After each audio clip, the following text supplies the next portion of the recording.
ហេតុអ្វីការសួរនាំលើរូបខ្ញុំបាទមិនមានលិខិតកោះហៅនិងកត់ត្រាចម្លើយហេតុអ្វីមកទល់ពេលបច្ចុប្បន្នសំណុំរឿងនេះនៅតែមិនទាន់បិទបញ្ចប់ការស៊ើបអង្កេតឬមួយមកពីខ្ញុំមាននិន្នាការនយោបាយមិនស្របតាមរដ្ឋាភិបាលទើបទទួលបាននីតិវិធីដ៏ចម្លែកបែបនេះអំពើពុករលួយគឺជាបទល្មើសមួយដែលមានផលប៉ះពាល់យ៉ាងធ្ងន់ធ្ងរណាស់សម្រាប់សង្គម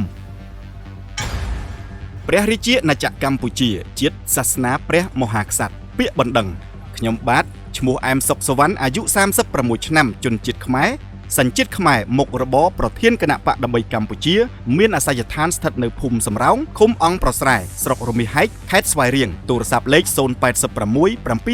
770 088សូមគោរពជូនសម្ដេចគតិសង្ឃហបណ្ឌិតម៉ែនសំអនប្រធានក្រុមប្រឹក្សាជាតិប្រឆាំងអំពើពុករលួយកម្មវត្ថុប្តឹងសុំសម្ដេចប្រធានក្រុមប្រឹក្សាជាតិប្រឆាំងអំពើពុករលួយពិនិត្យលើភាពមិនប្រក្រតីរបស់អង្គភាពប្រឆាំងអំពើពុករលួយដែលមិនមានចំណាត់ការលើសំណុំរឿងដែលអាយកាអមសាលាដំបងខេត្តព្រៃវែងបញ្ជូនទៅអង្គភាពប្រឆាំងអំពើពុករលួយដើម្បីចាត់ការជាសមត្ថកិច្ចកាលពីថ្ងៃទី11ខែមេសាឆ្នាំ2025យោងសំណុំរឿងព្រហ្មទណ្ឌលេខ873ចុះថ្ងៃទី29ខែវិច្ឆិកាឆ្នាំ2024របស់អាយកាអមសាលាដំបងខេត្តព្រៃវែងពាក្យបណ្ដឹងចុះថ្ងៃទី29ខែវិច្ឆិកាឆ្នាំ2024ពាក្យបណ្ដឹងចុះថ្ងៃទី2ខែធ្នូឆ្នាំ2024លិខិតលេខ3043កយរប25ចុះថ្ងៃទី10ខែវិច្ឆិកាឆ្នាំ2025របស់ក្រសួងយុត្តិធម៌តបតាមកម្មវត្ថុនិងយោងខាងលើខ្ញុំសូមជម្រាបជូនសម្ដេចគតិសង្ឃហបណ្ឌិតមេត្តាជ្រាបដូចតទៅកាលពីថ្ងៃទី20ខែវិច្ឆិកាឆ្នាំ2025ខ្ញុំបានទទួលលិខិតជូនដំណឹងពីក្រសួងយុត្តិធម៌ពាក់ព័ន្ធនឹងចំណាត់ការលើបណ្ដឹងរបស់ខ្ញុំដែលប្តឹងបុគ្គលមន្ត្រីពន្ធដារនិងមន្ត្រីរាជការចំនួន10រូបមានឈ្មោះ1ឈ្មោះសេកវណ្ណាភេទប្រុសអាយុ56ឆ្នាំ2ឈ្មោះតិនភិរមភេទប្រុសអាយុ46ឆ្នាំ3ឈ្មោះខឹមហៀងភេទប្រុសអាយុ54ឆ្នាំ4ឈ្មោះអែមសុភីភេទប្រុសអាយុ56ឆ្នាំ5ឈ្មោះខុនកុសលភេទប្រុសអាយុ54ឆ្នាំ6ឈ្មោះកៅស៊ីយឿនភេទប្រុសអាយុ55ឆ្នាំ7ឈ្មោះនាតតារាភេទប្រុសអាយុ32ឆ្នាំ8ឈ្មោះរីភិរុនភេទប្រុសអាយុ32ឆ្នាំ9ឈ្មោះច្រឹកហលភេទប្រុសអាយុ52ឆ្នាំនិង10ឈ្មោះហំចម្រើនភេទប្រុសអាយុ55ឆ្នាំពីបទឆបោករំលោភលើទំនុកចិត្តកេងយកផលប្រយោជន៍ដោយខុសច្បាប់ការជ្រៀតជ្រែកដោយខុសច្បាប់ក្នុងការបំពេញមុខងារសាធារណៈនិងក្លែងបន្លំនៅក្នុងខ្លឹមសារលិខិតជូនដំណឹងលេខ3043កយរប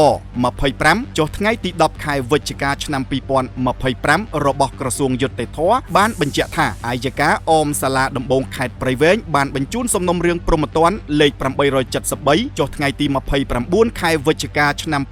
2024របស់អាយកាអមសាលាដំបងខេត្តព្រៃវែងទៅអង្គភាពប្រឆាំងអំពើពុករលួយដើម្បីចាត់ការជាសមត្ថកិច្ចតាមការស្នើសុំឲ្យបញ្ជូនសំណុំរឿងរបស់អង្គភាពប្រឆាំងអំពើពុករលួយមានឯកឧត្តមកតេនីតិកុសលបណ្ឌិតទេសរដ្ឋមន្ត្រីអោមយិនទៀងប្រធានអង្គភាពប្រឆាំងអំពើពុករលួយជាអ្នកចុះហត្ថលេខាលើលិខិតដោយផ្អែកតាមមាត្រា22នៃច្បាប់ស្តីពីការប្រឆាំងអំពើពុករលួយគណៈព្រះរាជអាជ្ញានៃអាយកាអមសាលាដំបងខេត្តព្រៃវែងដែលកាន់សំណុំរឿងនេះយល់ឃើញថាមានតម្រុយបទល្មើសពុករលួយក្រោយមកនៅថ្ងៃទី14ខែមករាឆ្នាំ2026ខ្ញុំបានទទួលការហៅទូរស័ព្ទពីបុគ្គលម្នាក់ដោយប្រាប់ថាខ្លួនមកពីអង្គភាពប្រឆាំងអំពើពុករលួយទំនាក់ទំនងដើម្បីអញ្ជើញខ្ញុំទៅសួរនាំនៅអង្គភាពប្រឆាំងអំពើពុករលួយនាថ្ងៃទី15ខែមករាឆ្នាំ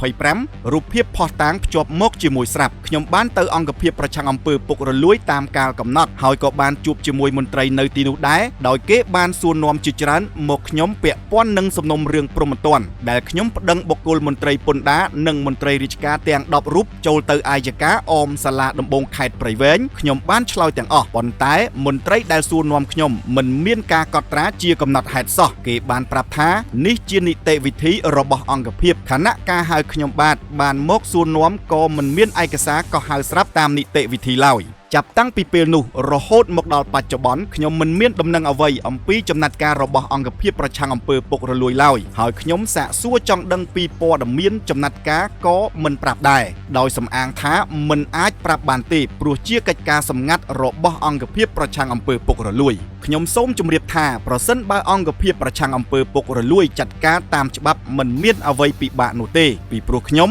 និងអ្នកដែលពាក់ព័ន្ធគឺសុទ្ធតែមានអាសយដ្ឋានត្រឹមត្រូវដែលមិនពិបាកស្រាវជ្រាវកោះហៅឬស៊ើបអង្កេតហើយពិសេសមានភស្តុតាងជាឯកសារជាច្រើននៅលើក្រដាសនិងទិន្នន័យរបស់អគ្គនាយកដ្ឋានពន្ធដារនិងប្រព័ន្ធធនាគារទូទាត់ប្រាក់សុទ្ធតែមានកត់ត្រាមិនអាចលុបឬក្លែងបន្លំបានទេសម្រាប់ខ្ញុំមើលឃើញថាអង្គភាពប្រឆាំងអំពើពុករលួយចាត់ការសំណុំរឿងនេះយឺតយ៉ាវខ្លាំងព្រោះបើគិតតាំងពីថ្ងៃទី11ខែមេសាឆ្នាំ2025រហូតមកដល់ពេលបច្ចុប្បន្នមានរយៈពេលជិត1ឆ្នាំទៅហើយដែលពុំមានដំណឹងចំណាត់ការនីតិវិធីលើបណ្ដឹងឬសំណុំរឿងខាងលើរបស់ខ្ញុំបាទដែលបានប្តឹងទាមទាររកយុត្តិធម៌ស្របតាមច្បាប់ខណៈខ្ញុំមិនទាន់ទទួលការកោះហៅឬអញ្ជើញឲ្យទៅចូលរួមនីតិវិធីខាងលើតាមច្បាប់នៅឡើយទេការស៊ើបអង្កេតយឺតយ៉ាវបែបនេះបណ្ដាលឲ្យប៉ះពាល់ដល់ដំណើរការនៃការរកយុត្តិធម៌សម្រាប់ភាគីដែលពាក់ព័ន្ធត្បិតក្នុងរឿងនេះមានឯកសារភស្តុតាងច្បាស់លាស់ជាច្រើនជាពិសេសអាយកាអមសាលាដំបងខេត្តព្រៃវែងក៏បានរកឃើញថាមានតម្រុយបទល្មើសអំពើពុករលួយដោយមាននៅក្នុងលិខិតជូនដំណឹងលេខ3044កយរប25ចុះថ្ងៃទី10ខែវិច្ឆិកាឆ្នាំ2025របស់ក្រសួងយុត្តិធម៌ស្រាប់ជាចម្ងល់ខ្ញុំតើអង្គភាពប្រឆាំងអំពើពុករលួយមានបើកការស៊ើបអង្កេតលើអ្នកដែលពាក់ព័ន្ធនៅក្នុងសំណុំរឿងដែរឬទេហេតុអ្វីការសួរនាំលើរូបខ្ញុំបាទមិនមានលិខិតកោះហៅនិងកត់ត្រាចម្លើយហេតុអ្វីមកទល់ពេលបច្ចុប្បន្នសំណុំរឿងនេះនៅតែមិនទាន់បិទបញ្ចប់ការស៊ើបអង្កេតឬមួយមកពីខ្ញុំមាននិន្នាការនយោបាយមិនស្របតាមរដ្ឋាភិបាលទើបទទួលបាននីតិវិធីដ៏ចម្លែកបែបនេះអំពើពុករលួយគឺជាបទល្មើសមួយដែលមានផលប៉ះពាល់យ៉ាងធ្ងន់ធ្ងរណាស់សម្រាប់សង្គមពលបទល្មើសនេះបានបង្កើតឲ្យមានអសមធម៌សង្គមអយុត្តិធម៌សង្គមធ្លាក់ចុះគុណភាពសេវាសាធារណៈនិងរាំងស្ទះការអភិវឌ្ឍប្រទេសជាតិអង្គភាពប្រឆាំងអំពើពុករលួយគប្បីយកចិត្តទុកដាក់ទប់ស្កាត់និងបង្ក្រាបឲ្យបានឆាប់រហ័សដោយមិនគួរបណ្តែតបណ្តោយឲ្យមានការអូសបន្លាយយូរពេកនោះទេបើមិនដូច្នេះទេអំពើពុករលួយនឹងរីករាលដាលពេញប្រទេសនិងមិនចេះចប់នោះឡើយនៅក្នុងរឿងនេះខ្ញុំសូមសំណូមពរស្នើសុំសម្ដេចប្រធានក្រុមប្រឹក្សាជាតិប្រឆាំងអំពើពុករលួយពិនិត្យលើភាពមិនប្រក្រតីរបស់មន្ត្រីដែលទទួលខុសត្រូវក្នុងរឿងនេះដើម្បីមានចំណាត់ការតាមច្បាប់ករណីរកឃើញថាមានមន្ត្រីដែលប្រព្រឹត្តកំហុសដាក់វិន័យដើម្បីពង្រឹងការទទួលខុសត្រូវរបស់មន្ត្រីនិងគុណភាពប្រសិទ្ធភាពរបស់អង្គភាពប្រឆាំងអំពើពុករលួយបន្ថែមពីនេះស្នើសុំមានចំណាត់ការលើបុគ្គលដែលពាក់ព័ន្ធបទល្មើសអំពើពុករលួយដូចមាននៅក្នុងបណ្ដឹងនិងសំណុំរឿងខាងលើស្រាប់ដើម្បីរកយុត្តិធម៌តាមច្បាប់និងការទប់ស្កាត់ការរីករាលដាលនៃអំពើពុករលួយសូមសម្ដេចគតិសង្ឃហបណ្ឌិតម៉ែនសំអនទទួលនៅការគោរពអំពីខ្ញុំថ្ងៃទី12ខែកុម្ភៈឆ្នាំ2026ស្នាមមេដៃស្ដាំអែមសុកសវណ្ណ